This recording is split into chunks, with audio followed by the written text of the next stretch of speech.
Halo, Assalamualaikum warahmatullahi wabarakatuh. Perkenalkan, nama saya Jiana Anggraini dari kelas IF 25A dengan NPM 253121031. Baik, di sini saya akan menjelaskan penjelasan diskrit. Matematika diskrit adalah cabang matematika yang mempelajari objek-objek yang bersifat terpisah diskrit, bukan kontinu. Isinya mencakup hal-hal seperti logika, himpunan, fungsi, dan algoritma, graf, dan kombinatorika.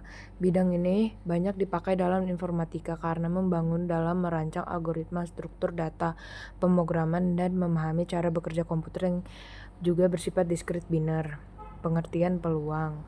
Peluang adalah ukuran kemungkinan terjadinya suatu peristiwa dalam matematika. Peluang digunakan untuk mengetahui seberapa besar suatu kejadian yang dapat terjadi dan biasanya dinyatakan dalam angka 0 sampai 1. 0 berarti terjadi tidak mungkin terjadi, 1 berarti kejadian pasti terjadi. Konsep dasar peluang diskrit. Peluang diskrit adalah peluang yang digunakan untuk kejadian yang hasilnya bisa dihitung satu persatu. Artinya semua kemungkinan yang bisa terjadi itu terbatas dan jelas. Dalam peluang diskrit kita memakai rumus besar. Intinya kita membandingkan beberapa banyak hasil yang kita inginkan dengan total semua hasil yang bisa muncul. Contoh sederhana, melempar koin hanya 2 hasil angka atau gambar. Melempar dadu 6 hasil yang mungkin. Di sini saya akan menjelaskan definisi klasik peluang. Secara sederhana, peluang itu adalah perbandingan antara jumlah hasil yang kita inginkan dengan jumlah seluruh hasil yang mungkin terjadi. Di sini ditunjukkan ruang sampel S yaitu 1, 2, 3, 4, 5, 6. Ini adalah semua kemungkinan angka saat kita melempar sebuah dadu. Lalu ada kejadian E yaitu angka genap yaitu 2, 4, 6. Untuk menghitung peluang E, kita tinggal membagi jumlah angka genap dengan jumlah seluruh angka pada dadu. Jumlah hasil pada E ada 3, sedangkan jumlah hasil S ada 6. Jadi peluangnya adalah 3/6 atau sama dengan 1/2. Definisi ini disebut definisi klasik menurut Laplace dan hanya berlaku ketika semua hasil memiliki kesempatan yang sama untuk muncul. Misalnya dadu yang normal dan tidak curang. Selanjutnya ada aturan penjumlahan dan peluang komponen.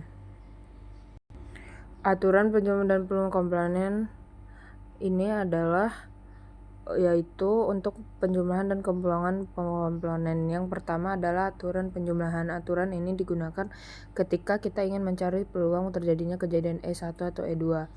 Jika E1 dan E2 saling asing atau tidak beririsan, artinya kedua kejadian tidak punya bagian yang sama, maka rumusnya cukup disejumlahkan saja.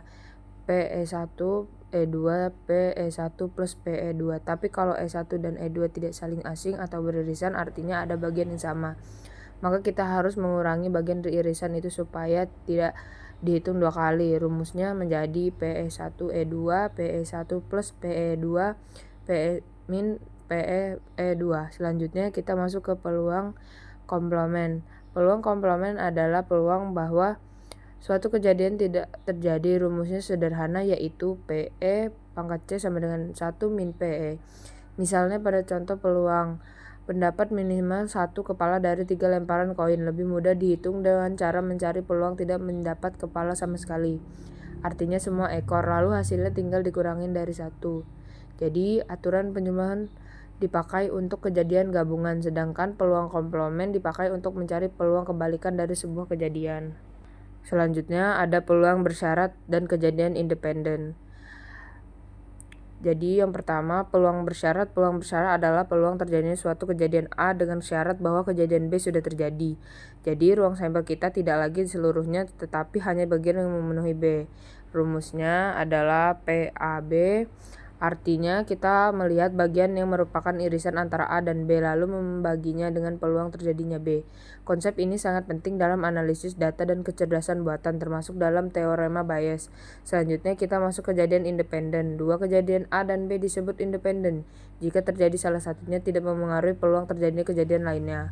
Rumus terjadi independen adalah PAB sama dengan PA titik kali PB.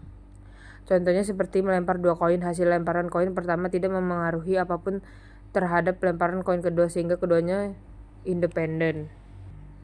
Selanjutnya Yang pertama, mengapa kita sebagai mahasiswa informatika harus menguasai peluang diskrit? Jadi yang pertama, analisis algoritma. Dalam informatika banyak algoritma yang dievaluasi menggunakan pendekatan probabilistik, misalnya algoritma acak, randomized algorithms, dan analisis kasus data. Rata-rata peluang membantu kita memprediksi beberapa sering suatu kondisi terjadi dalam algoritma.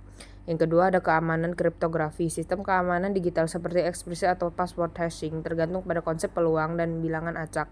Peluang digunakan untuk menghitung seberapa sulit atau sistem tembus atau ditebak. Dan yang ketiga ada teori informasi. Dalam teori informasi, peluang digunakan untuk mengukur ketidakpastian dan efisien pengiriman data. Misalnya dalam konsep entropi yang digunakan untuk kompresi data. Yang keempat, machine learning. Banyak model machine learning seperti Naive Bayes dan model probabilistik lainnya menggunakan peluang untuk membuat prediksi berdasarkan data. Jika kita perlu memahami bagaimana peluang bekerja untuk bisa memahami cara kerja model tersebut. Kesimpulannya, peluang penting karena membantu kita memahami banyak konsep dasar dalam informatika, mulai dari algoritma sampai kecerdasan buatan. Di sini ada kesimpulan dan penutup. Peluang diskrit membantu kita memahami dan menghitung kemungkinan munculnya suatu kejadian dalam situasi yang hasilnya terbatas dan dapat dihitung.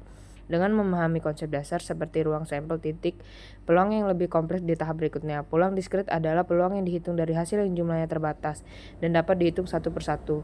Perhitungan peluangan dilakukan dengan membandingkan sejumlah kejadian yang diinginkan dengan jumlah seluruh kejadian yang mungkin. Konsep dasar seperti ruang sampel S, kejadian A, dan frekuensi kejadian menjadi fondasi dalam menyelesaikan soal peluang.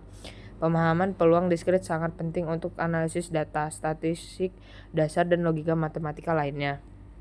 Sekian, terima kasih. Ini penjelasan dari saya. Assalamualaikum warahmatullahi wabarakatuh.